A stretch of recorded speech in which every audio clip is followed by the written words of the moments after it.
Hola Martín querido, ¿cómo estás? Muy bien, Verónica, ¿cómo estás?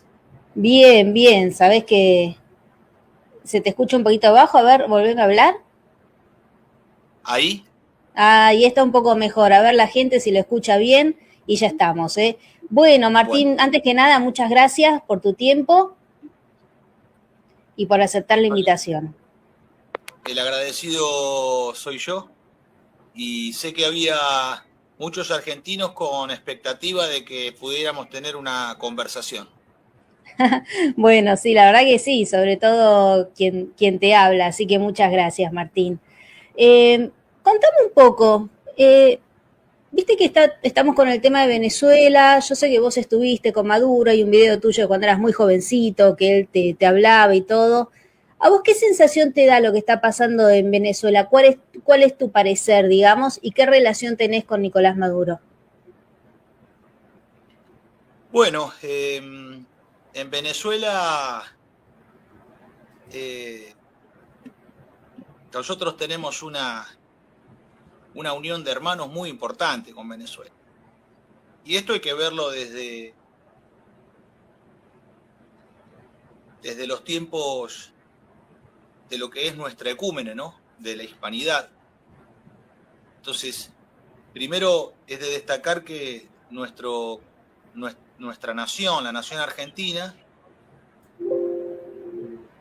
está constituida dado que no fuimos capaces de sostener la unidad continental iberoamericana. Entonces la constitución de la Argentina como una república está dado por la carencia, quizás, de poder haber mantenido unido al continente de Mm. forma federativa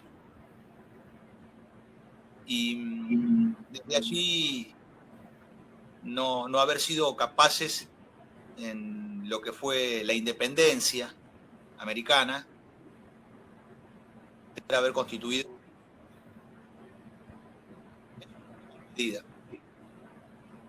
Pero la gente, Ya estaba viendo que habían unos problemitas ahí de conexión. Vamos a esperar a que se vuelva a conectar. Tranquilos. Este, hay un, hay un tema, ¿no?, con lo de Venezuela porque se está fragmentando la región en cuanto al apoyo a Nicolás Maduro. Por eso era la pregunta mía a Martín, que yo sé que tiene ya una postura bastante bien definida, pero está bueno hacer el análisis de lo que sucede ahora en la región, ¿no?, respecto de Nicolás Maduro. Vamos a ver si podemos retomar la comunicación, vamos a darle tiempo.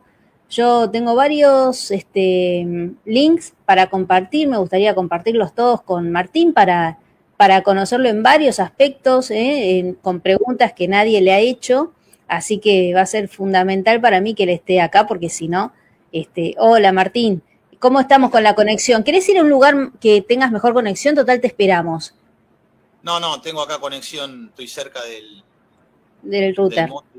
Sí, sí, estoy cerca y tengo datos también. Bueno, Bueno, eh, volvamos a empezar. Bueno, dale. el vínculo de Argentina con Venezuela eh, es de una enorme importancia. Nosotros tenemos, eh, al no haber sido capaces de constituir la unidad iberoamericana, pudimos apenas formar poco más de 30 repúblicas en vez de mantenernos unidos en una única nación. Esta única nación está determinada por una ecúmene, ahí radica su importancia. Esto no tiene tanto que ver con el orden republicano o jurisdiccional estrictamente, sino que tiene que ver con algo que es superior, que es el enraizamiento, que es el justo medio que constituye el indio y el español. Ujú. La lucha y en el lecho, en la lucha y en el lecho. Los procesos civilizatorios de constitución de identidades de tamaña envergadura y no son coser y cantar. Entonces nosotros no reconocemos porque nos dimos cuenta, porque hubo otros argentinos que también se tomaron el trabajo de explicarnos, como Gabriel Fosa, como Patricio Lons, como Alberto Vuela, en mi caso, los cuales me dieron verdadera magnitud de mi propia identidad, de nuestra propia identidad como hispanoamericanos. Entonces, a partir de allí, esa incapacidad de no haber podido constituir una unidad continental que se mantuviera a lo largo del tiempo, este es el resultado que tenemos, pero eso indica un desafío superior que yo después, si te parece, lo puedo explicar en los términos de lo que es el proyecto del modelo argentino para el proyecto nacional, en términos continentales, que es para nosotros la ley de almirantazgo iberoamericano, ¿no? Eso es lo que está en pleno desarrollo y en proyección hacia el futuro. Con respecto a Venezuela, la unidad es muy clara desde este punto de vista. Los venezolanos son cristianos como nosotros. Son cristianos como nosotros. Nos entendemos. Hay algo que hace a nuestro entendimiento. He conocido en Venezuela el interior profundo de Venezuela, no solamente Caracas. He conocido el llano, que es de donde viene Chávez. Los estados de Guárico, de Portuguesa, de Cojedes. Lo que la burguesía mercantil de Caracas denomina Monte y Culebra. Ese es el desprecio que tiene esa burguesía mercantil, que es exactamente la misma que la del puerto de Buenos Aires. Es exactamente la misma. Son ingleses y masones, o norteamericanizados, da igual. Es el desprecio que tienen por el criollo venezolano. Entonces, cuando nosotros vemos la unidad de los pueblos, ¿cómo la vemos? Bueno, allí en Venezuela como en Colombia se denomina llanero. En México, charro. Ladino, Montubio en Ecuador, Guaso en Chile, Gaullo al sur de Brasil y Gaucho en la Argentina. Entonces hay un arquetipo común en nosotros, el criollo, y hay una figura a alcanzar, una proyección, un arcano mayor, que sería el gaucho. Porque el gaucho es aquel que da la vida por sus amigos y por su honor. Entonces, la valoración que tiene sobre la propia existencia está dada por eso. Dar la vida por los amigos. Y también dar la vida por su honor. Bueno, pero si pierde la vida, pierde todo, pero no pierde el honor. ¿Y cómo es tu relación con Nicolás Maduro? No sé en qué año es que estuviste ahí con él, vos sabés al video que me refiero, donde él incluso hace referencia a tu presencia. ¿Cómo es digamos, vos que lo conociste, cómo es que llegaste a estar en contacto con él? Eras bastante más joven, digamos, no mucho, pero tiene unos años ese video. No hay relación. No la hay. ¿Por qué? ¿Y por qué no hay relación? Porque la relación está dada por el trabajo, está dada por el estudio, está dada por alguna actividad con la cual uno se frecuente, inclusive a la distancia. Incluso a la distancia. Pero no hay frecuencia de actividad. Y no hay proyecto en común. Entonces no podríamos decir nosotros que puede haber algo en común que sería la unidad continental. Sí, por supuesto, sin duda. Pero así como puede estar en su figura, puede estar en la figura de cualquier venezolano o de cualquier argentino. Pero nosotros fuimos a trabajar en lo que se llama la misión Saber y Trabajo. ¿En qué año fue? Y por el 2014 aproximadamente. Y la misión Saber y Trabajo busca preparar a los trabajadores en distintas ramas de actividad y sectores industriales. Y esa misión Saber y Trabajo tiene que ver con la preparación desde la base de los trabajadores para determinadas disciplinas industriales o agrícolas, ¿no? Allí estuvimos trabajando en la base con algunos ex convictos, enseñándole oficios en la forma más elemental, que es la forma inductiva de aprender el oficio, como se aprende en los talleres, enseñando parte del oficio metalúrgico bien en la base social de Venezuela, en el interior profundo del país, con aquellos que fueron privados de la libertad porque cometieron algún error en su vida y tienen una oportunidad de reencauzar el rumbo. Y para eso el trabajo, qué mejor fuerza ordenadora que el trabajo. Y la fe, por supuesto, la vergüenza frente a Dios. O sea, ese era el contexto en el que ustedes fueron a Venezuela, digamos, a hacer esta misión, digamos. Y también en industrias en las cuales era necesario un reordenamiento industrial a partir del orden de sustitución de importaciones de aquellas cosas que Venezuela importa. Venezuela es, si la Argentina sufre el mal de las importaciones en la División Internacional del Trabajo, Venezuela ni te cuento. Venezuela importa demasiado. La Argentina importa demasiado y Venezuela más. Entonces nos encontrábamos, por ejemplo, con una fábrica de cosechadoras. Y la fábrica de esas cosechadoras, ¿cuál era el cuento? Y que importaba un kit que ensambla en Venezuela. Entonces, claro, es la fábrica de cosechadoras venezolana. Pero en realidad no lo es. Sino que es una fábrica que importa un kit de la Argentina. Pero el kit de la Argentina tampoco es un tractor íntegramente fabricado en la Argentina. Porque ese kit que le vende una empresa argentina a Venezuela es un kit que tiene, por ejemplo, un motor Cummins. Tiene un Cummins 6 cilindros en línea de 300 caballos, que es un muy buen motor, por supuesto, de origen norteamericano, pero no está fabricado en la Argentina, está fabricado en Estados Unidos. Entonces, ¿esto qué indica? Bueno, que lo que conduce ahí no es Venezuela, ni tampoco conduce a la Argentina el ciclo industrial, sino que está conducido desde el extranjero a través de la División Internacional del Trabajo, y en este caso por los Estados Unidos. ¿Se ve? ¿Cuáles son las posibilidades de unidad industrial que tenemos, las necesarias alianzas industriales y proyectos a desarrollar frente a un dominio de magnitud superior, que es la División Internacional del Trabajo y los Estados Unidos, sobre la vida de nuestro pueblo? Entonces, para eso nosotros nos tenemos que unir, argentinos y venezolanos. Para que Venezuela pueda fabricar un tractor íntegramente venezolano, para que la Argentina también pueda fabricar sus propios motores diésel y sus propios motores nasteros, para su propio mercado interno y para el mercado interno de todo Iberoamérica, de toda la patria grande, y también terminarle los 2 barcos que contrataron los venezolanos con nosotros en Astillero Río Santiago, y todavía los barcos están ahí sin entregar siquiera el primero. Y han pasado de esto ya demasiados años, porque estos contratos fueron firmados en el año aproximadamente 2005-2006, que se iniciaron las conversaciones y se firmó el contrato para el año 2006, y estamos a 2024.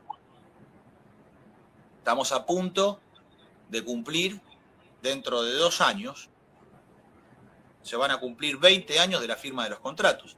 Y no se ha entregado el primer barco, cuando el primer barco se puede entregar en buen ritmo de trabajo entre 3 y no más de 4 años. El Astillero Río Santiago, en su momento de mayor esplendor, podía entregar un barco de esas características entre hacer la botadura al segundo año y hacer el alistamiento y entregar al servicio el buque al tercer año. Entonces, ahí está lo fuerte con el que a nosotros nos moviliza en todos los vínculos y relaciones de todas las naciones de la patria grande, más allá de el signo político o partidario de gobierno que exista. Eso para nosotros es totalmente irrelevante. La importancia que tiene la industria petrolera y naval en Brasil va más allá de quién gobierne, si es Bolsonaro, si es Lula o el que vaya a venir en el futuro.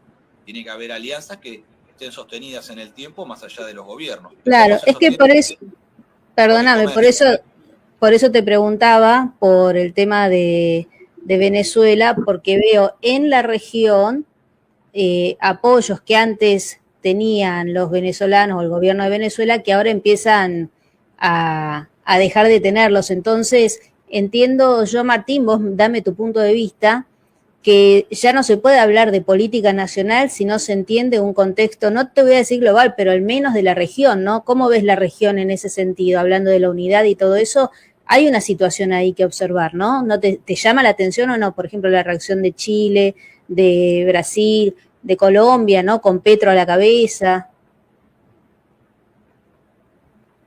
Por eso nosotros tenemos que pensar en aquellas uniones que son de carácter permanentes o al más largo plazo posible. Tendrían que estar dadas porque no bajo el signo de las ideas que han conducido la región los últimos 30 años. Las ideas del liberalismo o neoliberalismo de la década del 90 o las ideas que vinieron después, que son las del progresismo, que es el hermano llorón del liberalismo, no han podido edificar porque no han podido concluir las tareas. Entonces esto es un tema de fondo. Yo vengo de la escuela fábrica. A nosotros nos enseñaron un montón de cosas, de matemática, de física, de química, de mecánica, de termodinámica, hidráulica y las distintas ramas y especialidades que devienen de la física y de la química. Pero una de las cosas más importantes que nos enseñaron, que uno se da cuenta en el tiempo, es a terminar lo que uno empezó. La perseverancia y la tenacidad en el trabajo. La tenacidad, el no soltar hasta terminar, el no aflojar hasta terminar.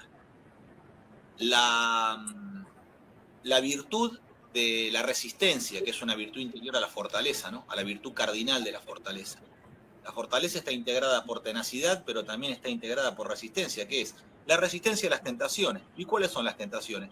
Y abandonar el laburo, echarse a descansar, borrarse, tener una existencia más cómoda o menos comprometida. Entonces, nosotros necesitamos un pensamiento fuerte, argentino e iberoamericano, que vuelva a recuperar filosóficamente sus orígenes. Porque si no recupera filosóficamente sus orígenes, esto es la contraposición que parecería estar dada entre la personalidad de uno y la personalidad del otro. A eso nos quiere llevar el nuevo orden mundial, que es el orden del relativismo, donde no hay grandes ideas, donde no hay grandes ecúmenes, donde no hay grandes espacios o psicorregiones que integran el pensamiento, la fe, el corazón, la sangre, sino que es todo bueno, cualidades personales de cada individuo. Eso no tiene ningún valor. Lo que sí tiene valor es reunir aquello que demuestra que no solamente en calidad, sino en cantidad, es capaz de conducir, de resolver y de alcanzar el éxito. Porque no hay nada peor que la política llorona de victimizarse. Pero vos, ¿a qué te referís con esa victimización? ¿A alguien en especial o a una era en especial ahora, por ejemplo? El progresismo en general, que lo único que sabe hacer es llorar y victimizarse, no pelea, llora nomás. Y le echa la culpa a los demás de que los demás son malos y ellos son los buenos. Bueno, yo pondría en discusión no solamente su actitud llorona, sino pondría en discusión si verdaderamente ellos son los buenos. Si eso es ser bueno. Y cuando hablas del progresismo, dame algunos nombres para ponerle cara a lo que... Nosotros preferimos hablar mucho de las ideas, poco de las cosas y nada de las personas, como nos enseñó el general Perón. Es más conveniente. Todo el mundo entiende lo que estoy diciendo. Entonces, en estas alianzas internacionales, sobre todo la prudencia que hay que tener. Yo soy candidato a presidente de la nación, entonces tengo que ser prudente en mi expresión, sobre todo con respecto a otras naciones, a otros pueblos y a otros gobernantes. Entonces, es prudente que sea prudente. Lo que sí quiero señalar es que necesitamos una política de unidad continental que vuelva a pensar sobre sí mismo, como lo supo hacer en su momento el general Mosconi, y todos aquellos que en México crearon Pemex, en Uruguay crearon ANCAP, en Brasil Petrobras, en Bolivia YPFB,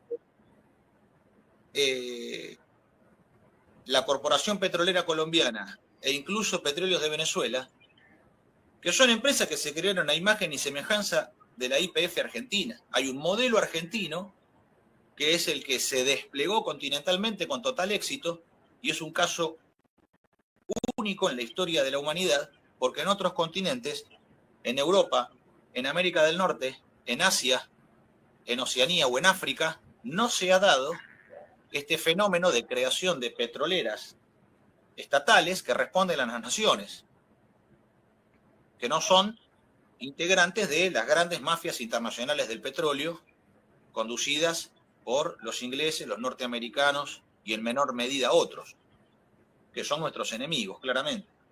Entonces esa unidad que ya se dio y que la Argentina supo conducir, es la misma que nosotros tenemos que plantear en términos de la navegación. La navegación requiere de una ley de almirantazgo iberoamericana para que podamos salir de la tutela de la ley de almirantazgo de los ingleses, que es la que constituye las actas de la Organización Marítima Internacional y de las Naciones Unidas. Entonces, ¿cómo se arranca esto? Bueno, a partir de que nosotros, los argentinos, ejerzamos el derecho a la reserva de cargas del 50% de los fletes que nosotros realizamos vinculados al comercio exterior. Porque es justo que la mitad de los fletes los hagamos nosotros y la otra mitad la nación con la cual nosotros comerciamos. Por otra parte, el cabotaje debe ser ejercido en el derecho total de realizar el cabotaje en aguas argentinas por buques argentinos. Entonces, el 100% del cabotaje argentino reserva para la navegación del Paraná, pero de todo el Atlántico Sur argentino, en lo que corresponde al mar argentino, de todas las cargas, ya sean nacionales o internacionales, porque en el caso de ser un buque extranjero que tiene que entregar en distintos puertos argentinos, tendrá que elegir en cuál hacer la descarga y el cabotaje interior será reservado para los buques nacionales. ¿Esto qué crea? Esto crea un mercado, que es el 100% de la navegación de cabotaje y es el 50% de la navegación internacional. ¿Este mercado qué es? Facturación. ¿Cómo se arranca? Charteando a casco desnudo los barcos. Se alquilan los barcos, se les pone tripulación argentina, bandera argentina, y empiezan a navegar en un mercado reservado. Esto lo que permite es alcanzar, en el caso del comercio exterior, el 50% de las cargas internacionales son equivalentes a 10.000 millones de dólares al año. De esos 10.000 millones de dólares al año deberían quedar de ganancia no menos de 4.000 millones de dólares, equivalente al 40% de la facturación final. Si nosotros nos hacemos de 4.000 millones de dólares al año, producto del flete marítimo del comercio exterior, podemos inyectar a la red ferroviaria argentina 4.000 millones de dólares anuales, que dividido los 365 días del año, nos estarían dando aproximadamente una inyección al sistema de transporte argentino interior mediante la unión de el barco y el ferrocarril en el nudo ferroportuario, que es el dominio de la logística pesada que hace a la soberanía y a la independencia económica, permitiría desplegar al interior de la Argentina una red ferroviaria que recupere los 50.000 kilómetros que supimos tener y que alcance hasta el estrecho de Magallanes por el Ande y por el Atlántico con líneas férreas, Atlántico y Pacífico, que permitan integrar totalmente el territorio nacional. Son 10 millones de dólares por día aproximadamente y son más que suficientes para que los más de 80 talleres ferroviarios de gran porte que existen en la Argentina puedan tener un ingreso constante de 10 millones de dólares por día para fabricar locomotoras, vagones y material de vía y obra. Esto va a ir asociado ¿a qué? A la necesidad de una demanda caliente de acero. Y esa demanda caliente es una demanda de colada continua de riel ferroviario y también de fundiciones tipo nodulares, mejanite, para la fabricación de bogies y de todos los perfiles y chapas que hacen también a estas tareas industriales. Entonces nos permitiría a nosotros a partir de ahí también montar, porque la inversión está justificada por la tarea que hay que realizar, a montar los altos hornos y las refinerías y laminadoras de acero para proveer desde el sector ferroviario a todas las actividades industriales del país. Entonces esta idea de logística que yo estoy meramente explicando para la Argentina Imaginemos esto, proyectarlo continentalmente, en donde la reserva de carga argentina, con la reserva de carga de las 30 naciones que integran Iberoamérica, tanto por el Atlántico como por el Pacífico y el Mar Caribe, nos haríamos del 100% del cabotaje. Y todas nuestras cargas estarían además reservadas para nosotros. Porque guay, hoy el trigo argentino que llega a Venezuela no llega ni en barco argentino ni en barco venezolano, llega en el barco de una multinacional de origen norteamericano, inglés, francés, belga. ¿Y cuánto paga Venezuela por este intercambio? Bueno, si nosotros el trigo puesto en Europa está unos $250 la tonelada, bueno, los venezolanos lo pueden pagar entre 500 y $750 la misma tonelada. Pero si el flete marítimo es la mitad de la distancia que a Francia, sí. Y además no hay que cruzar el Atlántico Sur, se puede ir costeando en una línea de cabotaje, con buques más pequeños inclusive, sí. ¿Y por qué es esto? Por la División Internacional del Trabajo. Porque las potencias del norte no quieren que haya vínculo, integración continental de nuestras naciones. Entonces van a ahora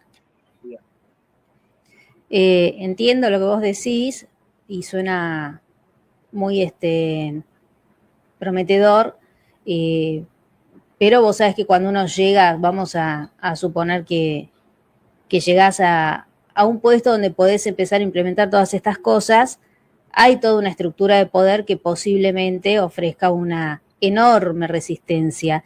Digo, como candidato, ¿vos pensás en esta realidad y en cómo cinturear, digamos, estas situaciones? Claro, a través de la unión del pueblo y el ejército argentino, para poder verdaderamente alzar a la Argentina en nación y pueblo en armas. Y esto requiere que esta concepción de la defensa nacional de los argentinos, que es la nación y pueblo en armas, la podemos observar en Martín Miguel de Güemes, como gran figura que reúne la idea de nación y pueblo en armas. Lo mismo el general Belgrano, con el éxodo jujeño. Y otros, que no son personajes menores, porque el Chacho Peñalosa, porque Facundo, porque el general Rosas, son argentinos de valía que se han alzado en defensa de la patria con los gauchos argentinos. Todavía no estaba constituido el ejército profesional de línea.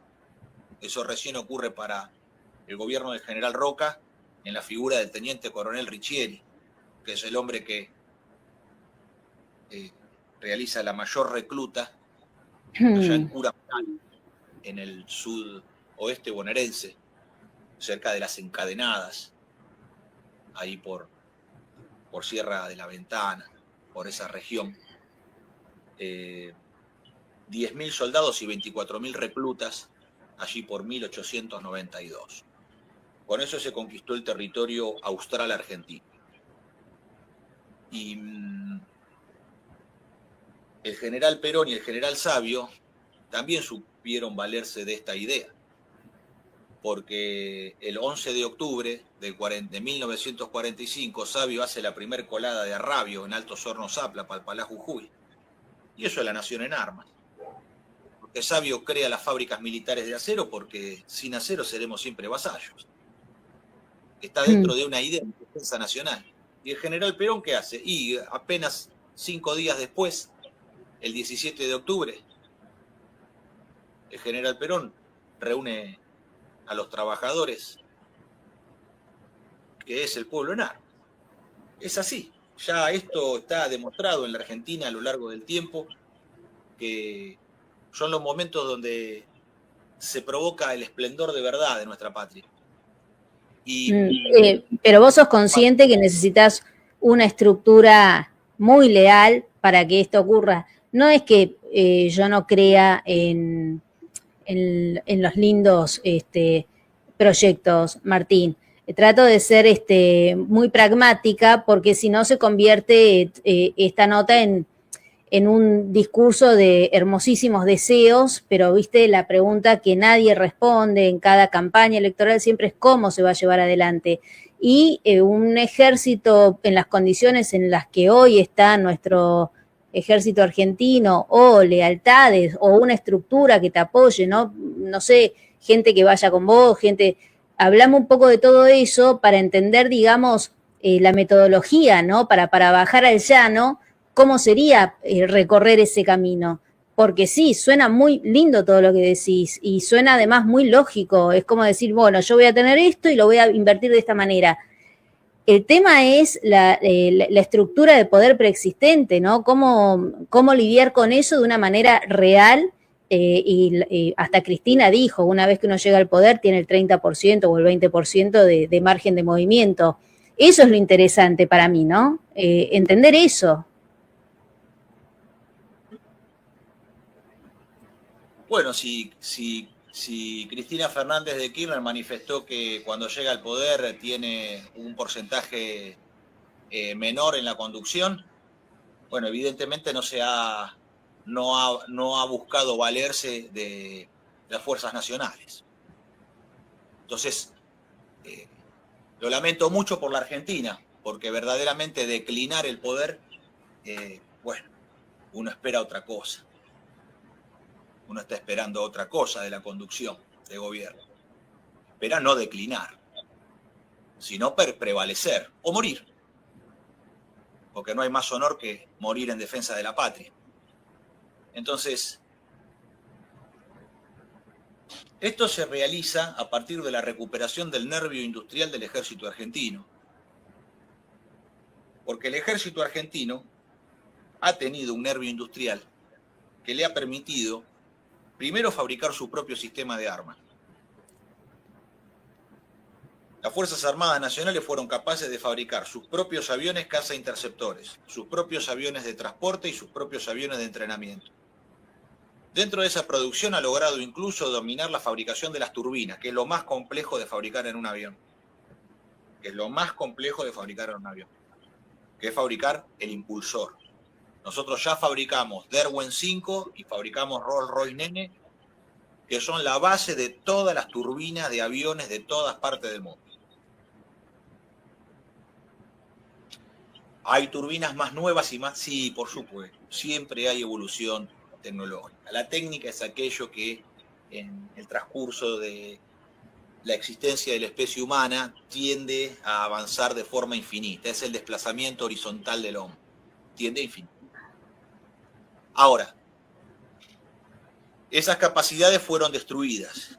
¿Por qué? Por el sector liberal del ejército. Por el sector liberal de la Armada. Incluso por el sector liberal de la Fuerza Aérea. Porque en la fábrica militar de aviones de Córdoba, en el 55, entraron con las topadoras y rompieron toda la maquinaria y los talleres que estaban destinados a producir aviones caza interceptores. Lo mismo se hizo en el plano del desarrollo de la energía nuclear argentina, en la isla del Huemul. Se bombardeó la isla del Huemul.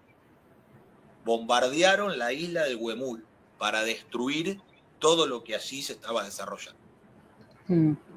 Entonces, sabemos que existen estas contradicciones, pero no son contradicciones que están meramente en el seno de nuestras Fuerzas Armadas, son contradicciones que existen en el seno del pueblo argentino, y las Fuerzas Armadas son parte del pueblo argentino.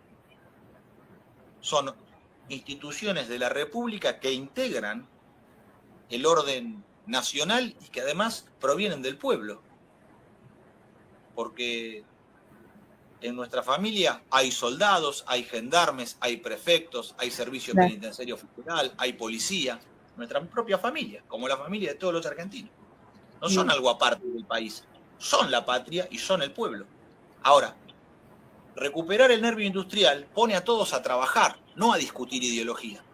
No hay nada peor que no tener tarea, que no tener misión y empezar a desarrollar el pensamiento de cuartel. No hay nada peor que la endogamia del pensamiento de cuartel, por no tener tarea y misión, por tener demasiado tiempo libre. Entonces lo más conveniente es edificar la nación con misión y con trabajo. ¿Cómo se realiza esto? Bueno, nosotros tenemos que volver al espíritu de la ley 12.709 de General Sabio, con lo cual recuperar la actividad minera para la Dirección General de Fabricaciones Militares. Entonces, el Cuerpo de Geólogos del Ejército Argentino desde décadas viene haciendo el relevamiento de toda la riqueza que se encuentra en nuestro territorio. Hoy, la cordillera de los Andes y la Patagonia Argentina está ocupada por Inglaterra a través de sus empresas mineras, de bandera inglesa o de bandera subsidiaria. Porque bajo la bandera de Australia, de Nueva Zelanda o de Canadá, atrás está la corona. Entonces, hay que ejercer la explotación por sí mismo. Y a partir de la explotación minera en el campamento se ocupa el territorio con el ejército argentino. Esto cualquiera puede adivinar que es de mayor envergadura y potencia que las dignas asambleas ambientales, que las dignas asambleas de las comunidades, de los pueblos, que se autoconvocan para defender el recurso minero y también para defender el agua, en el caso de provincias como Mendoza, que son un secano, que solamente el 3% de la provincia está irrigado y que no se puede destinar el recurso hídrico para necesidades extranjeras, inglesas, como es ese tipo de minería.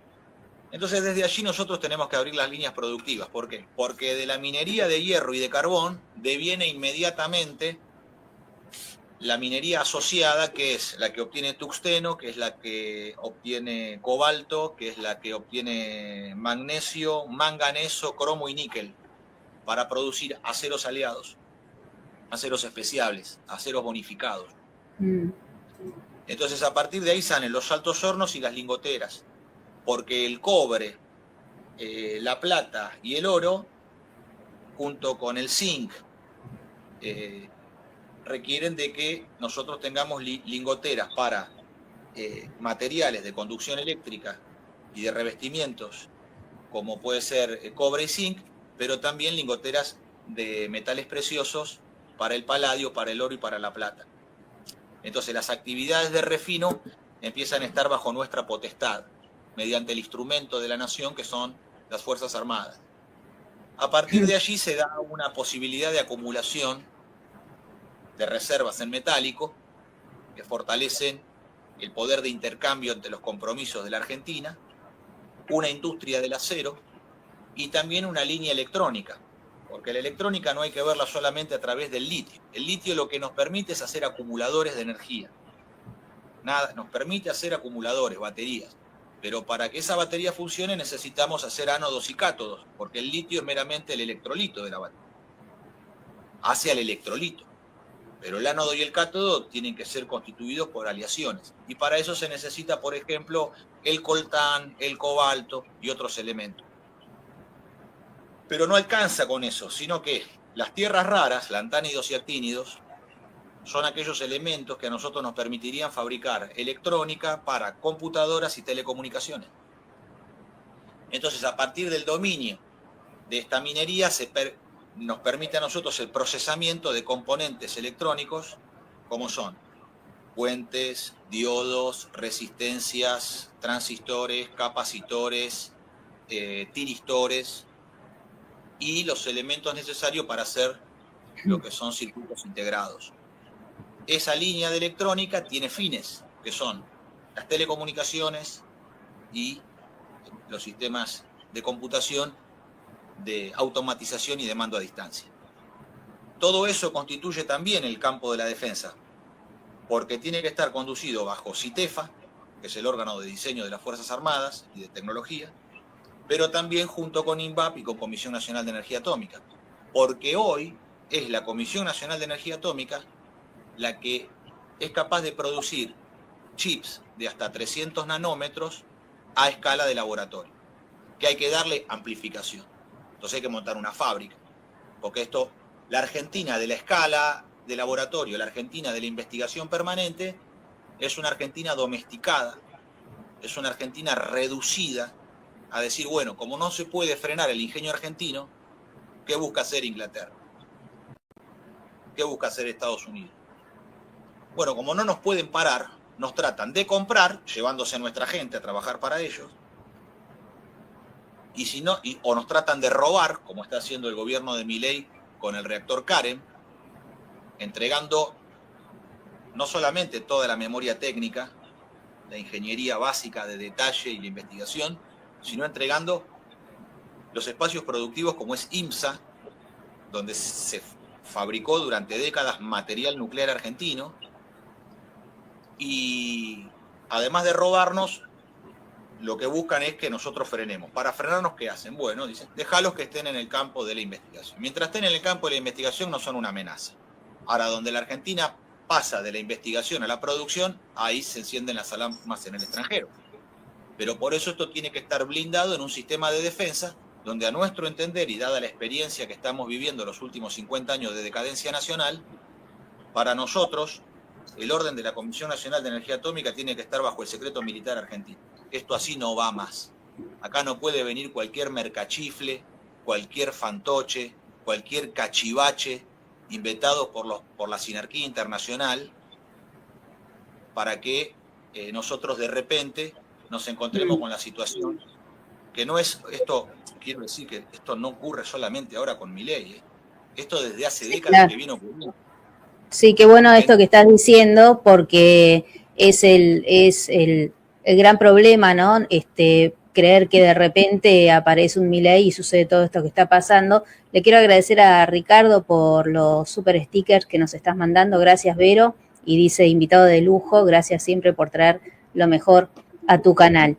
Martín, antes de que hagamos esta autocrítica, si se quiere, a lo que sucedió para que hoy esté gobernando Milei, me gustaría, cuando vos hablabas recién de las turbinas, de todo esto del ejército, no olvidarnos que estamos ya arranca, y más con Trump a la cabeza desde los Estados Unidos, esta era tecnócrata, ¿no? O la era de la tecno-oligarquía, a la que hay que prestarle mucha atención porque empiezan a surgir personajes que tienen que ver con las grandes tecnológicas como Elon Musk o como Zuckerberg, que empiezan a apoyar, ¿no? todo lo que tiene que ver con los intereses no solo de las tecnológicas, sino también de empezar a gobernar a través de la tecnología, dejando de lado, estoy haciendo una síntesis fenomenal, pero el que más o menos está en el tema, esta era tecnócrata lo que busca en definitiva es dejar de lado el Estado,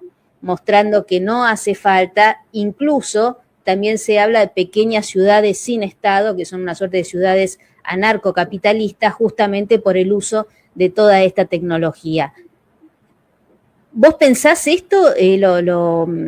¿Lo tenés, digamos, en tu programación, en tu programa, digamos, del diseño de una Argentina mucho más, más fuerte, ¿no? Más consolidada? Y ni que hablar las redes sociales, la inteligencia artificial, las criptomonedas, la militarización de la tecnología, lo que va a pasar con figuras como Gates, como Elon Musk, como por ejemplo, no sé, todo lo que tenga que ver con el diseño de esta nueva organización a través de una era digital que no está en el manejo de nosotros, sino de los grandes centros privados, ¿no? Financiados por personas que no tienen nada que ver con un Estado. Que nadie los elige. Y que nadie los elige. Que nadie los vota. Donde el pueblo no es ni siquiera un convidado de piedra. El pueblo es manipulado por todos esos hombres que sirven al mal. Porque ¿qué tienen que ver la computadora con las vacunas? Entonces, ¿por qué el dominio de estos tipos en esas áreas? Entonces, la búsqueda de transmutar al hombre no es la búsqueda de la transmutación espiritual. El llamado que hacen ellos no es el llamado en Cristo, es a la inversa. Bueno, pero es una realidad con la que vas a tener que lidiar, ¿no? Suponiendo... Creo que sí. La realidad del demiurgo. La realidad del demiurgo, la realidad del mal. de atrapar al ser en la materia y no permitir el despliegue espiritual del hombre. Tenerlo dentro de su juego de avalorios, tener a la entera humanidad en el régimen de artefactos hipnóticos para distraerlo de alcanzar el propio ser, la propia búsqueda del hombre que se da a través del proceso de individuación, del conócete a ti mismo, como decía el filósofo Píndaro, o de poder encontrarse con la propia sombra, como decía Carl Gustav Jung. Entonces, ese camino de encuentro espiritual está en los niños. Yo lo observo en todos los niños de nuestra familia. Los niños están en las cosas que ellos buscan, inclusive, esto yo lo conversé con Alberto Huela y con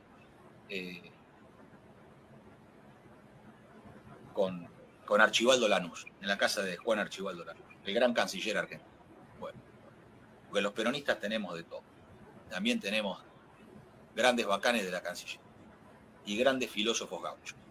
Bueno, en esa juntada mistonga, una de las cosas que conversamos era qué buscan los chicos por sí mismos.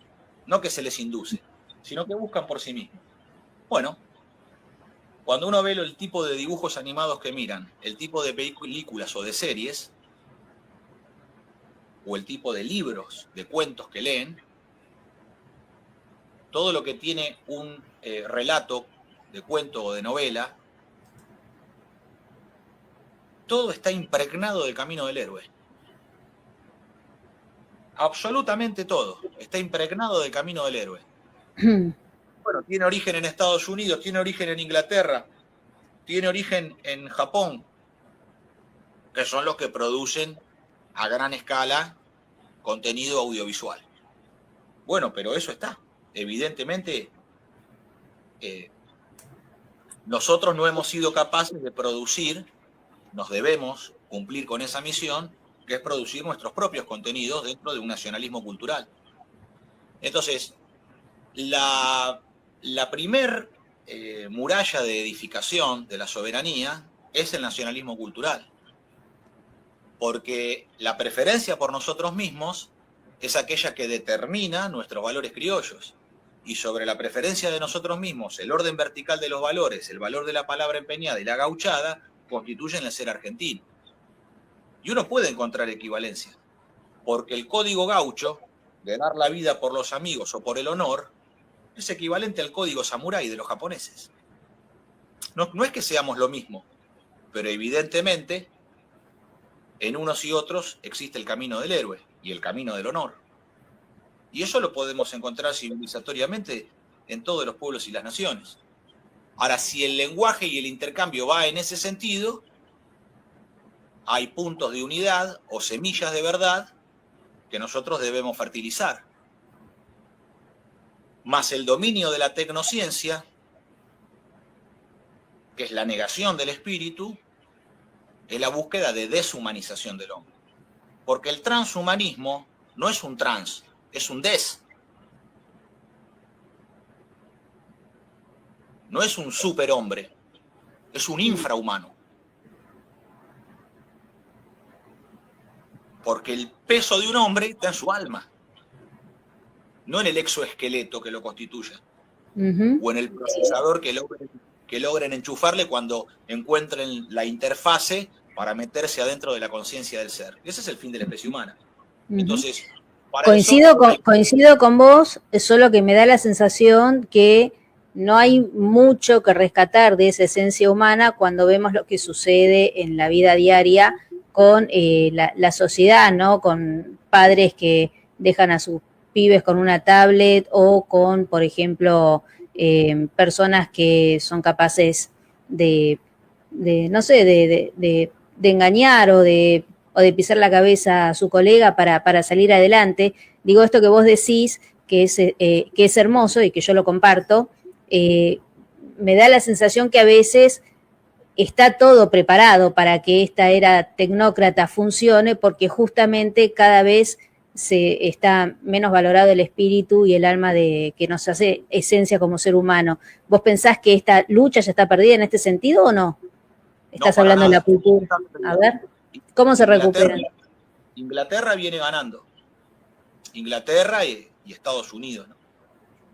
Su brazo, su musculatura. Viene ganando. ¿Viene ganando en qué? Viene ganando en el sometimiento, pero no nos ha dado muerte. No nos pueden dar muerte, no nos pueden matar. A nosotros no nos puede matar nada. Entonces, nosotros tenemos que salir de esta condición de subordinación al inglés. Y hay que alzar al pueblo argentino a través de un profundo nacionalismo cultural, en la preferencia por nosotros mismos y en un dominio de la técnica, porque nosotros no podemos cometer el error que se ha a veces cometido desde cierta idea filosófica.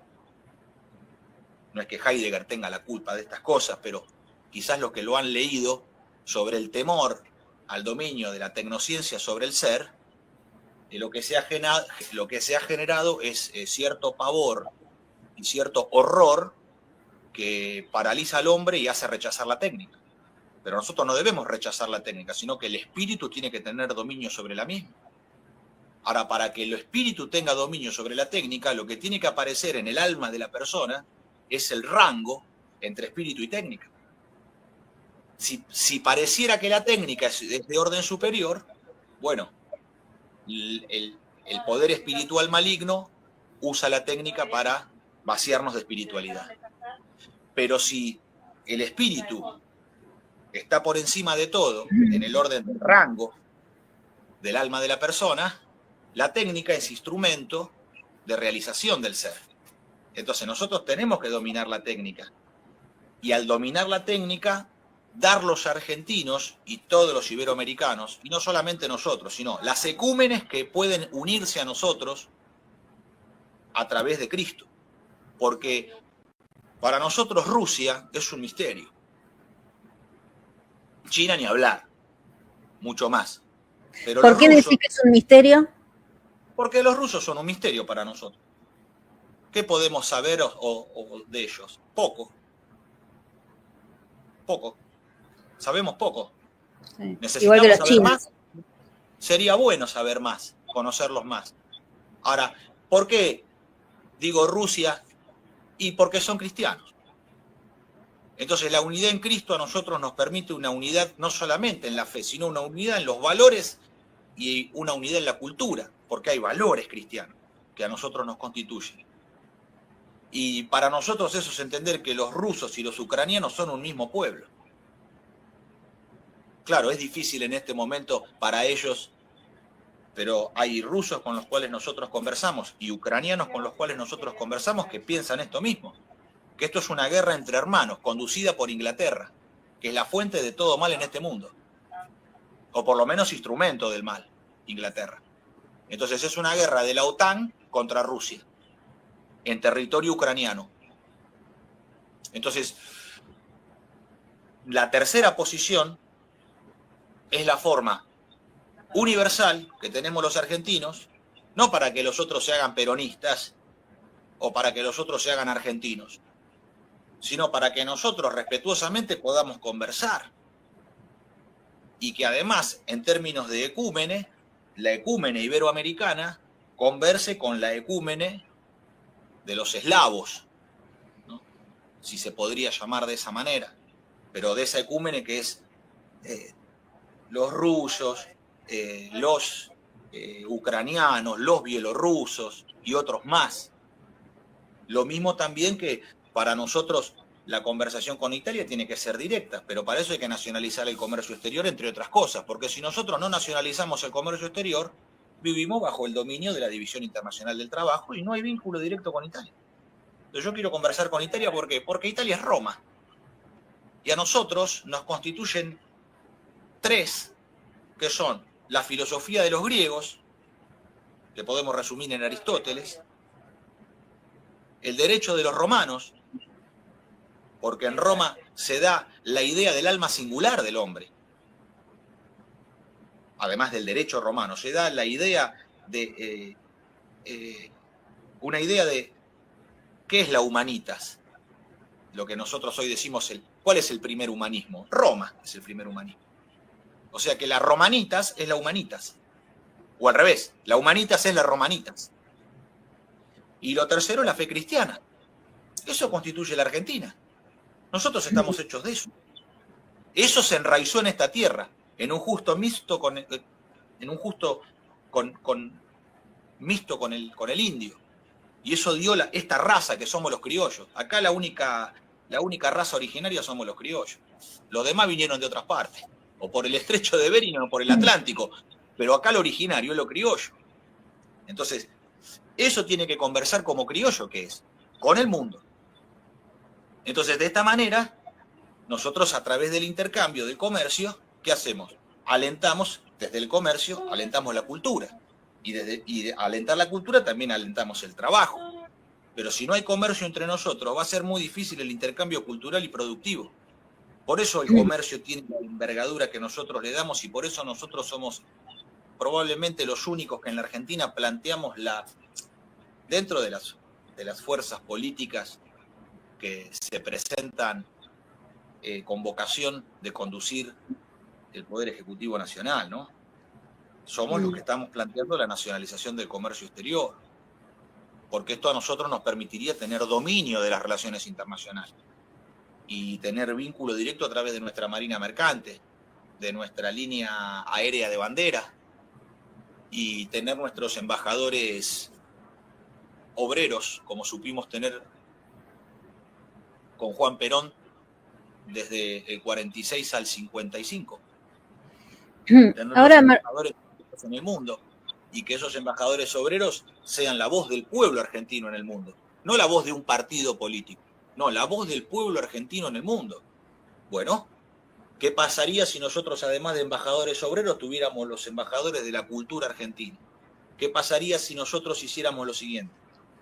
Una conducción de gobierno que, basado en la idea de que el poder emana del pueblo y se delega en una conducción política, la comunidad organizada como dispositivo de poder y como proyecto de sociedad a construir, esa comunidad organizada a través de las organizaciones libres del pueblo es la que constituye el poder y ese poder es concurrente hacia el Estado.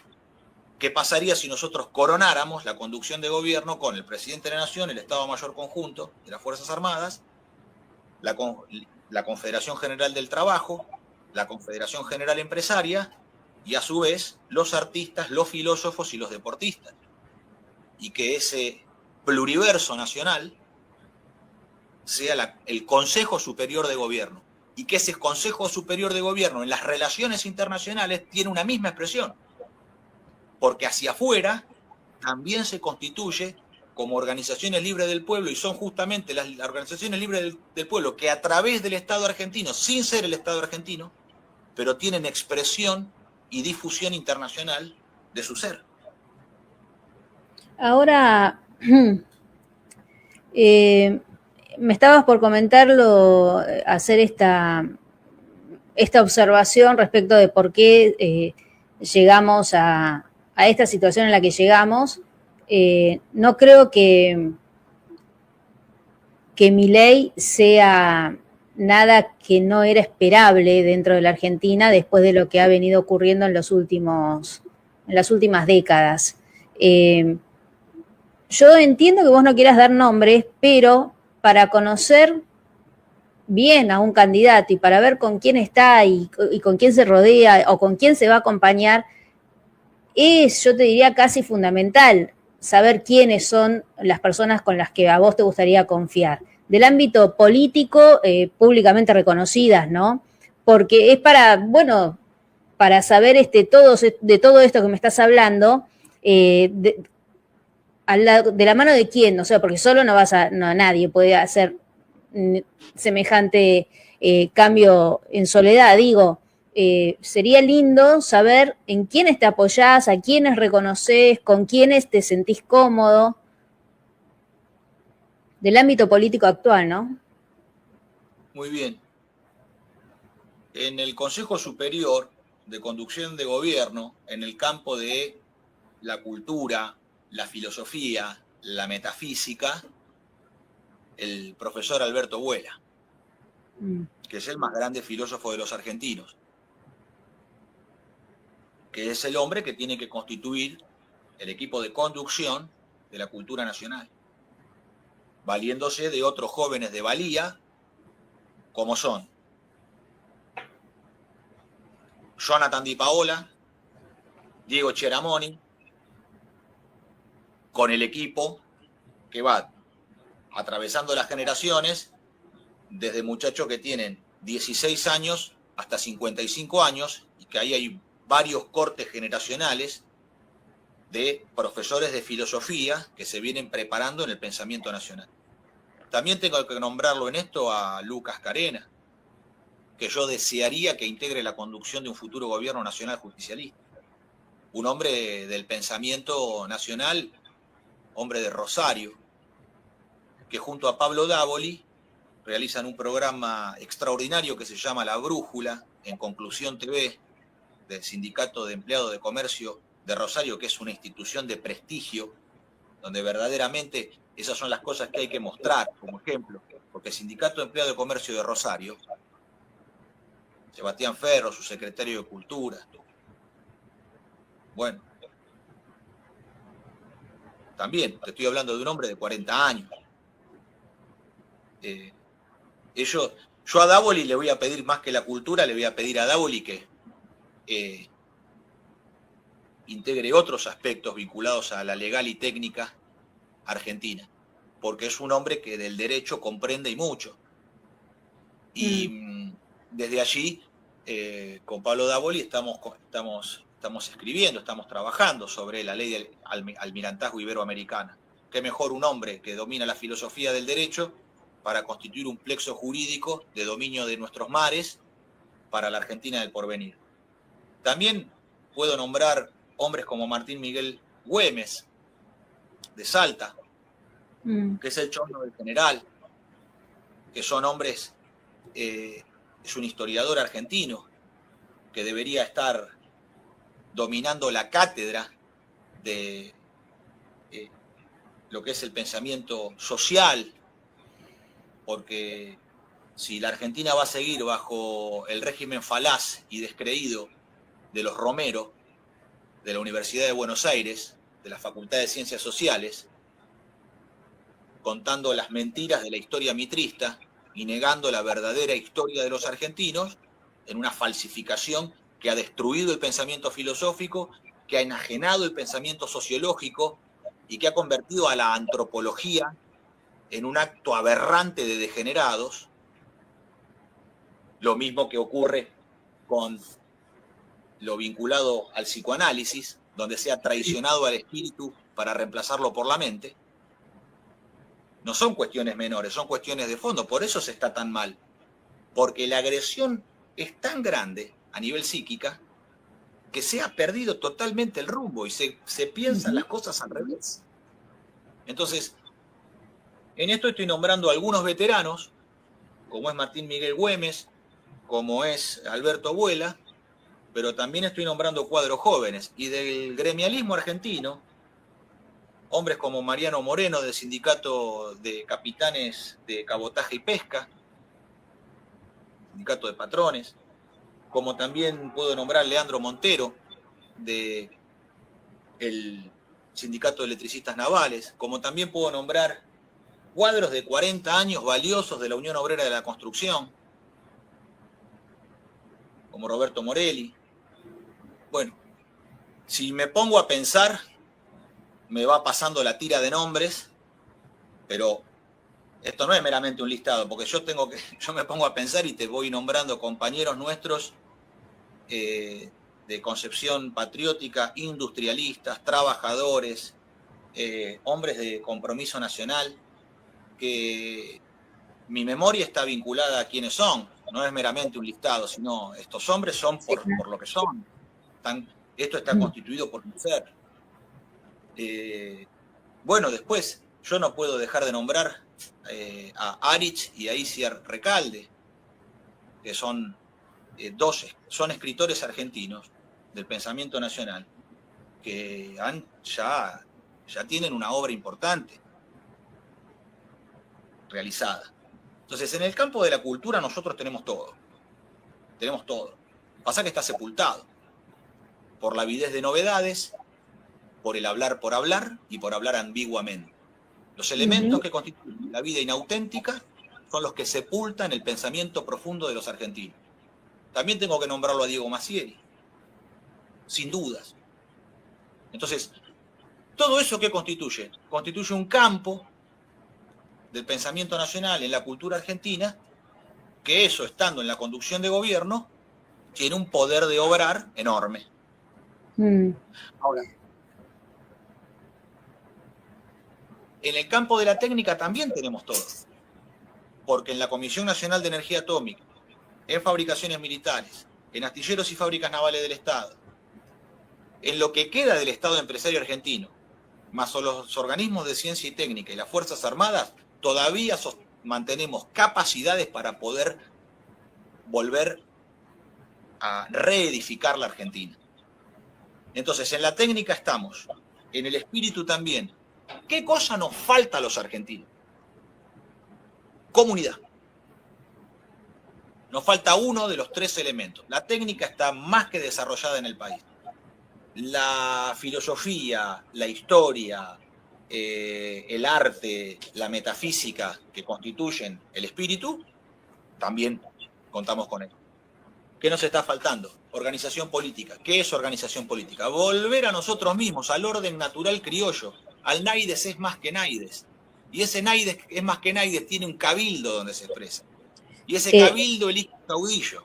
Y ese caudillo es lo emergente de otros semejantes, porque el caudillo no es más que otro gaucho, pero que es elegido en un determinado momento para la tarea de conducción, porque logra sintetizar en esa cabeza el conjunto de los semejantes que constituyen ese orden, que es el orden de aclamación del pueblo. Eso es el orden comunitario argentino. ¿Qué falta en la Argentina? Que vuelva el comunitarismo argentino.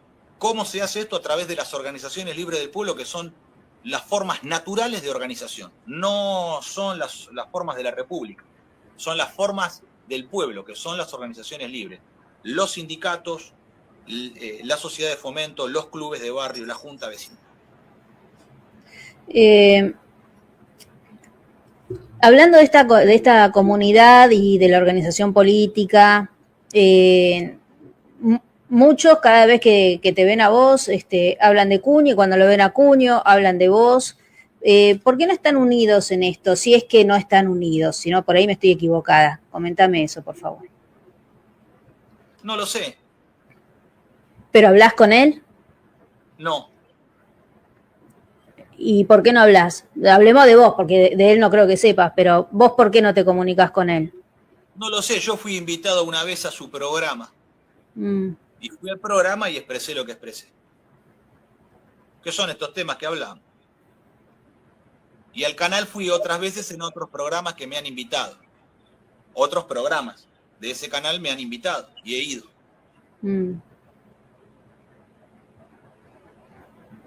¿Y quedó ahí? Y después una tercera vez me llamó Jimena Riegel y me llamó para ir y después me avisó que se había suspendido. Y desde ese momento no se volvió a conversar. ¿Y te gustaría hacer algo con él? Porque también te pregunto a vos si te gustaría. Nosotros tenemos que realizar una fuerza de edificación argentina en la cual podamos reunir a la mayor cantidad de argentinos en un movimiento de liberación nacional, que es el movimiento nacional, que no es de nadie. El movimiento nacional es el movimiento nacional de los argentinos. Nadie es dueño de él. No es una propiedad personal. El movimiento nacional puede ser conducido por alguien, como fue conducido por Perón, que en su sola figura, en sí mismo, logró resumir la totalidad del movimiento nacional. En otro momento fue conducido por varios hombres en simultáneo, en otros tiempos. Pero Perón es el ejemplo de conducción total del movimiento nacional. Dios quiera que podamos alcanzar esa instancia, porque con una conducción tan clara como esa, la patria toma vuelo. El problema de la Argentina hoy es que Argentina es un caballo que no galopa y un pájaro que no vuela. Entonces es, pero no es. mantiene la forma, pero pareciera que el espíritu no está. Entonces, hay que volver a unir forma y espíritu para que la Argentina se ponga en marcha. Y así con todos. Nosotros conversamos con todos aquellos que tienen voluntad de conversar, nosotros conversamos, no tenemos ningún problema con nadie. Es más, a veces conversamos con gente que no nos agrada. Bueno, es que me parece que ahí está un poco el secreto, ¿no? De conformar esta comunidad, porque por ahí no te agrada, pero los objetivos pueden llegar a ser bastante comunes, digo. Es que nosotros conversamos con todo el mundo por una cuestión natural que es que somos trabajadores. ¿Sabes con la gente que tenemos que hablar nosotros a día? Con la gente que tenemos que conversar. Con proveedores, con clientes. ¿Sabes con la gente que tuvimos que hablar? Nosotros para poder proveer para la Comisión Nacional de Energía Atómica, para Ferrocarriles Argentinos, para Fábrica Militar. ¿Sabes las cosas por las cuales hemos tenido que pasar? Para poder ser proveedores de bienes industriales. ¿Sabes las cosas que hemos tenido que soportar en el ámbito de la actividad privada? Cuando nosotros tuvimos que trabajar como proveedores para las multinacionales, ¿sabes por las cosas que hemos tenido que pasar? Por el desagrado que significa.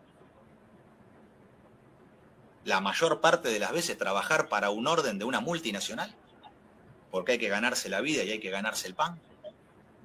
Y en determinado sector de la producción, la multinacional es dominante. Y entonces si vos trabajás en ese sector y fabricás determinadas cosas, y bueno, resulta que el comprador es una multinacional. ¿Sabes el desagrado que significa para nosotros tener que bancarnos a hablar con los gerentes de las multinacionales? Con lo maleducados que son. Bajo el régimen que quieren imponer para el país. Que cuando vos tenés que proveer para una industria automotriz, como hemos tenido que nosotros, mira, para proveer a la industria automotriz multinacional, firmando un contrato donde vos tenés una fecha de entrega de un determinado volumen de producción, en una Argentina donde se corta la luz,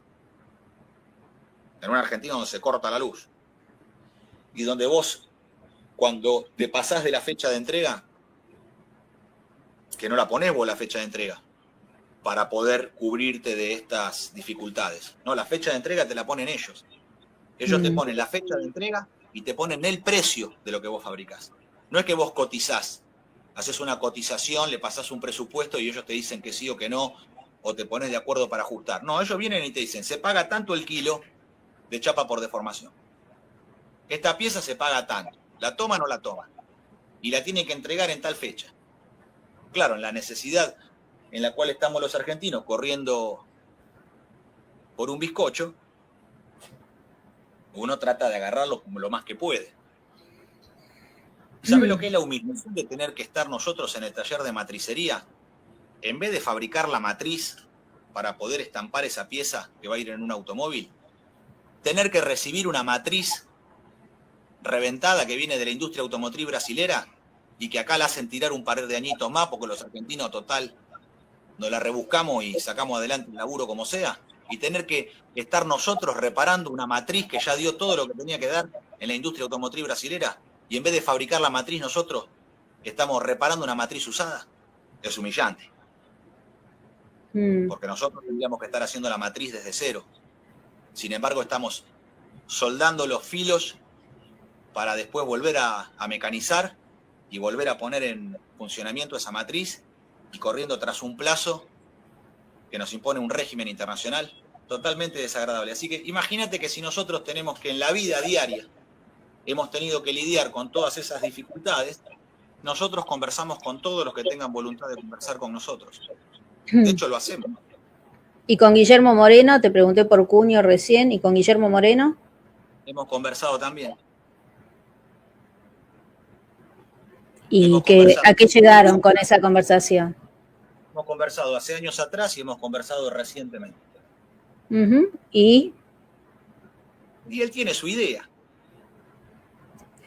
Es que, ¿sabes por qué te pregunto esto? Porque me parece que eh, todos van a necesitar estas alianzas, ¿no? Para tal vez, o por ahí uno decide, no, yo prefiero estar 10, 20, 30 años haciendo campaña hasta que por ahí vaya armando una estructura propia sin aliarme con nadie y espero ese tiempo, sé que lo tengo que transitar y voy con mis principios, con mis ideales, sin tener que estar negociando con nadie como para llegar a un número. Eso también es atendible, pero me gustaría que nos cuentes porque es importante.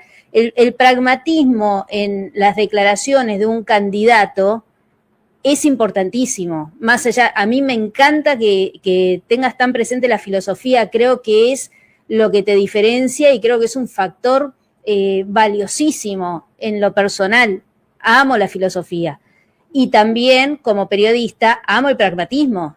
Y este tipo de preguntas que te hago, me parece que hay mucha gente que tal vez necesite escucharlas, tal vez no me equivoque, pero me surge preguntártelo porque digo, bueno, a ver, ¿y cómo?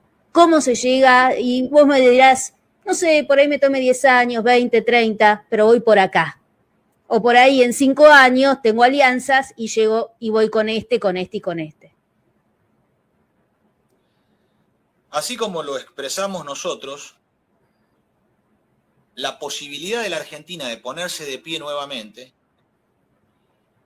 y terminar con la desocupación inducida por el extranjero, ¿no? Que nos provoca, hoy estamos cerca de 5 millones de desocupados. Para nosotros gobernar es crear trabajo. Y para nosotros el tema caliente a atender, el tema a atender es que todo argentino tenga trabajo. Ahora, el trabajo lo va a dar la industria. Y también lo va a dar la sustitución del grano de soja por la ganadería argentina para pasar de 50 millones de cabezas de ganado a 250 millones de cabezas de ganado y ser una potencia ganadera que es lo que la Argentina debe ser. Ese es su ser. Ese es su ser. Ahí está el asunto. No en el poroto de soja, sino en la producción ganadera que tiene una cantidad de industrias a su alrededor, es madre de industrias y eso permite diversidad en los oficios, educación, conocimiento, sentido de trascendencia, filosofía criolla, bueno, tiene de todo. Hoy, para atender 1000 hectáreas con 1000 hectáreas de soja con un tractorista y un chofer de camión que va al lado, y bueno, te da eso. Te da un tractorista y un chofer de camión. Ahora, ¿la carne qué te da? Toda la industria frigorífica, la industria de la carne, la industria del frío, te dan los cueros, la indumentaria, los zapatos, bueno, te da un montón de cosas. Los caballos. Vos en el campo para la soja no necesitas caballos, al revés, los caballos molestan, estorban. ¿Te das cuenta? La alienación en la cual se vive. Porque esto no es una filosofía que está descarnada. Esto no es una filosofía idealista. No, esto es enraizamiento. Nosotros necesitamos que esta patria siga siendo la patria de los jinetes, de los centauros argentinos. Ahora, hay actividades que alientan eso, como la ganadería. Entonces, para nosotros la herramienta por excelencia es el Estado empresario argentino para realizar esto. Y es la misión del ejército argentino de, a través de un fortalecimiento industrial que realiza por sí mismo, el ejército fabrica su propio sistema de armas, pero además sostiene la actividad de defensa, la misión de la defensa, a través de la propia actividad productiva, de la ocupación del territorio y de la fabricación de su propio material bélico, pero también del presupuesto del cual se hace por dominar estos sistemas industriales. Nosotros necesitamos cerca de 20 patrulleros de alta mar en el Atlántico Sur. ¿Cuánto cuesta cada uno de estos?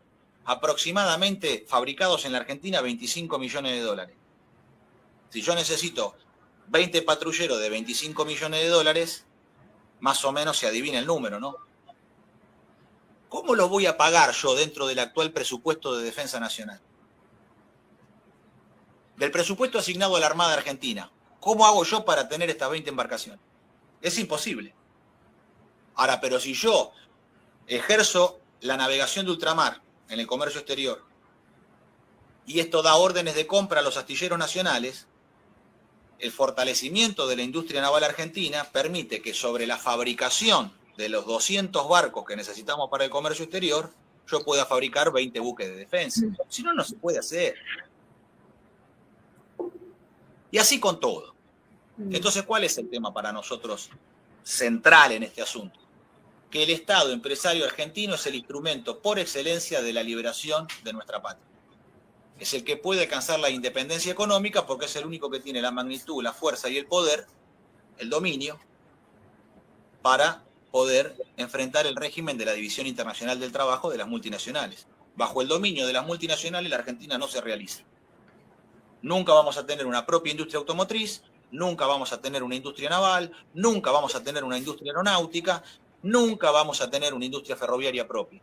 Y si esto sigue así, vamos a incluso perder lo consolidado como es la industria nuclear argentina. Porque guay que nosotros tuvimos una industria naval que logró fabricar 6 corbetas misilísticas MECO 140 bajo licencia astillero Blaman Voss de Alemania, un destructor T-42 Santísima Trinidad bajo astilleros Vickers Armstrong de Inglaterra y un buque de desembarco de tropas Cabo San Antonio bajo la licencia de los astilleros de Filadelfia en Estados Unidos. Entonces la industria naval nuestra logró alcanzar la gloria. Logró fabricar lo más complejo del mundo. Pero, ¿en qué situación estamos ahora? Bueno, hace 30 años... Y es como dice acá Franco Allende, Moreno no está a favor del Estado empresario, no la ve, no, por eso no llegas mucho... No, lo lamento mucho por él, ¿qué querés que te diga? No es un tema que a mí me enfrenta con él, lo lamento.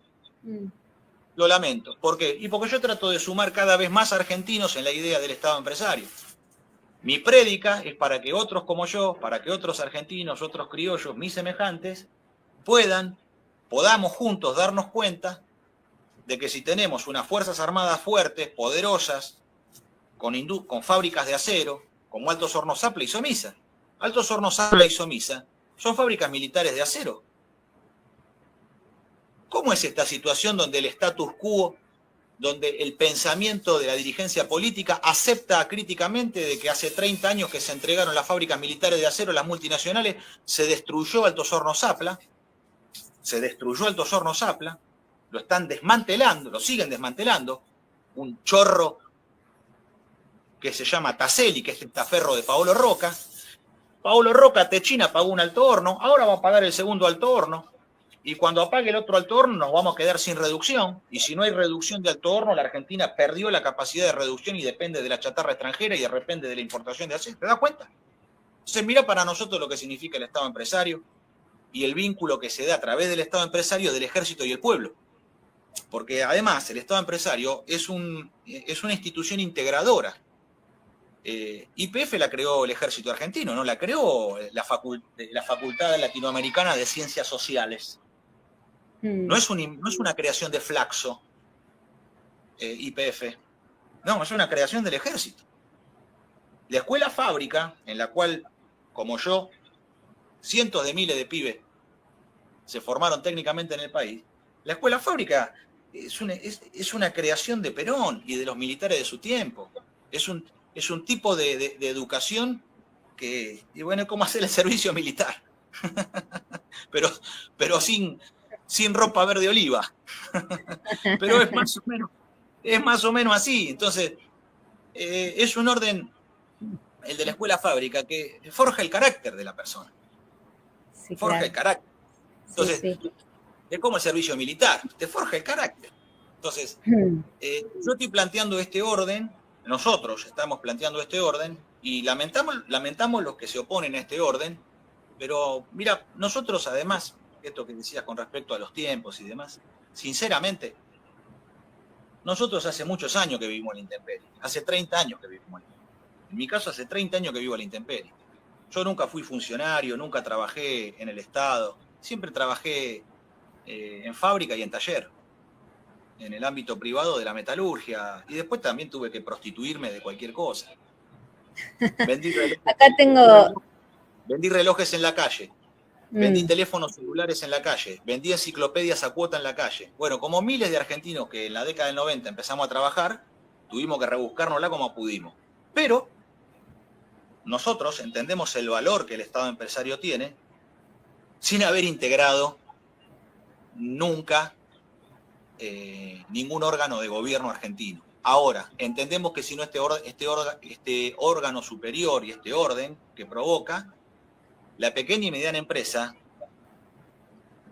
cada día pierde complejidad, cada día se reduce a hacer tareas de menor cuantía, cada día se empobrece más económica y técnicamente. ¿Cómo manejarías la cuestión del Estado empresario y el tema de los impuestos? Viste que para los argentinos, con una clase política que ha fallado durante mucho tiempo, esto de pagar impuestos para un Estado que no nos responde como debería ser, es como una piedra en el zapato, ¿no? Como algo que nadie quiere escuchar. ¿Vos cómo linkeás o cómo aceitás esta cuestión del Estado empresario y el tema de los impuestos? Bueno, te respondo esto y te propongo, si a vos te parece, que hagamos una próxima comunicación, porque ahora tengo... Sí, claro. Además, ya llevamos 1 hora y media y te agradezco un montón, Martín, un montón. No, yo estoy muy agradecido y me quedaría conversando con vos con todo gusto. Pero bueno, la familia me reclama, tengo una obligación que cumplir familiar y bueno, sobre todo porque una de las nenas tiene que ir a presentar un currículum para ver si toma un trabajo, así que es importante. Ay, mirá, bueno, mucha suerte ahí, va a ir bien. Te respondo esto y te propongo que dale. en otro... Pero rapidito, así vas para allá, dale, bien rapidito. El Estado empresario y los impuestos. Nosotros hoy tenemos lo que se plantea como quebranto de la administración pública, que es que, bueno, todo lo que son los organismos del Estado que no producen valor agregado, pero que son necesarios para que la nación funcione. ¿Verdad? El ANSES tiene que administrar los fondos jubilatorios. Bueno, para eso tiene que tener personal. Y está bien, porque se tiene que ocupar de los jubilados. El municipio tiene que tener sus empleados, la provincia tiene que ser y la nación también tiene que tener sus trabajadores. El Ministerio de Salud, ¿cómo lo vamos a llevar adelante si no tenemos trabajadores que estén, no solamente los médicos, sino todo el personal administrativo, el personal técnico de mantenimiento? Bueno, hay un montón de oficios vinculados a todas las actividades. Esto se está planteando como quebranto en la Argentina y que hay que achicar el Estado.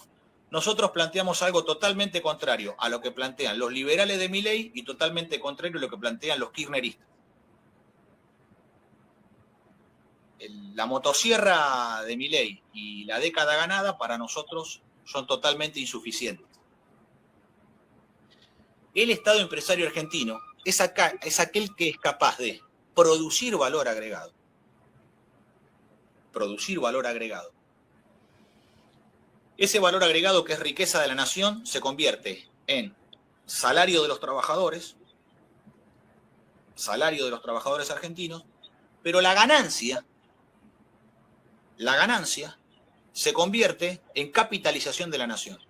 Y al ser capitalización de la nación, puede ocuparse de esa capitalización de varias cosas. Primero, si nosotros tenemos nuestra propia marina mercante, en vez de pagar 20.000 millones de dólares por año de flete marítimo, que nadie lo ve y nadie dice nada, en vez de pagar 20.000 millones de dólares, si hiciéramos nuestros 10.000, queda cancelada en cero la ecuación. Pero además nos quedan, como yo ya expliqué, 4.000 de ganancia para reactivar la red ferroviaria. Y más todavía, si hacemos el comercio, nos quedamos con el 30% de lo que sería las rentas del comercio exterior, porque ya no el flete marítimo. Sobre más de 100.000 millones de dólares que se comercian todos los años, hay una renta comercial que se queda en las multinacionales y nadie la quiere ver. Entonces, esa actividad permite ingresos a la nación argentina para luego destinarlos al fomento de actividades que fueran necesarias, como ser la ganadería, como puede ser la industria forestal, como puede ser la minera, la pesquera, o cualquier industria que consideremos importante. O incluso para el poblamiento de la Argentina con un plan de natalidad que conquiste la Patagonia para que en el 2050 seamos 100 millones de argentinos y tengamos total dominio del país. Entonces, ¿el Estado empresario qué hace? Paga impuestos, porque hace todo en blanco. O sea que sobre la actividad que obtiene ganancias producto de la creación de riqueza a través del trabajo, paga impuestos. O sea que tributa, No es que no paga, paga impuestos como todo el mundo. Pero además la tasa de ganancia queda reservada para la nación. Y esto permite dos cosas: sostener la administración pública a través de la tasa de ganancia del Estado empresario, o fomentar actividades que pueden ser tanto del ámbito privado como el desarrollo de proveedores. Cuando yo necesito desarrollar proveedores navales argentinos en este momento, ¿con qué me voy a encontrar en la industria naval? Y que bueno, que voy a tener que poner a ajustar a todos los talleres, a toda la pyme argentina la voy a tener que meter dentro de un sistema de calidad. Dentro de ese sistema de calidad le voy a tener que enseñar normas internacionales, calificarla, prepararla y transferirla a tecnología. Todo eso requiere un esfuerzo inicial que lo vamos a hacer nosotros desde el astillero o desde la terminal ferroviaria, desde el taller, desde la fábrica aeronáutica o desde la industria automotriz. Pero ese aliento que damos de entrada lo que hace es poner a la pyme dentro de la cadena de valor, y una vez que ya está consolidada la transferencia tecnológica, la pyme ya abastece. Entonces, la cuestión del quebranto de la administración pública, nosotros la resolvemos a través del Estado empresario argentino, creador de riqueza para los trabajadores y creador de riqueza para la nación, a través de la tasa de ganancia y la capitalización que se da al interior del país. Está bien, está bien. Bueno, Martín, la verdad, un lujazo. Muchas gracias a la gente, hay mucha gente que te sigue, que colabora, que está acá porque vos sos el entrevistado, y nos quedará para la próxima y ya te libero para que ojalá que le va a ir muy bien a tu nena con ese trabajo. Vamos a hablar para la próxima de la CIA, del acuerdo patagónico en la Argentina, bueno, de la relación que podés llegar a tener con el periodismo, tantas cosas que nos quedaron ahí en el tintero. Pero desde ya muchas gracias a vos y a toda la gente que colaboró, muchas gracias. Con gusto, te mando un fuerte abrazo y a toda la audiencia que está presente. Muchas gracias. Muchas gracias, Martín. Chao, hasta luego. Martina Yerbe, la verdad que una muy linda entrevista. Muchas gracias a todos por estar ahí. El Estado empresario generaría tanto dinero que podría prescindir de cobrar la mayoría de los impuestos. Eso es más o menos lo que nos estaba explicando el mismísimo Martín.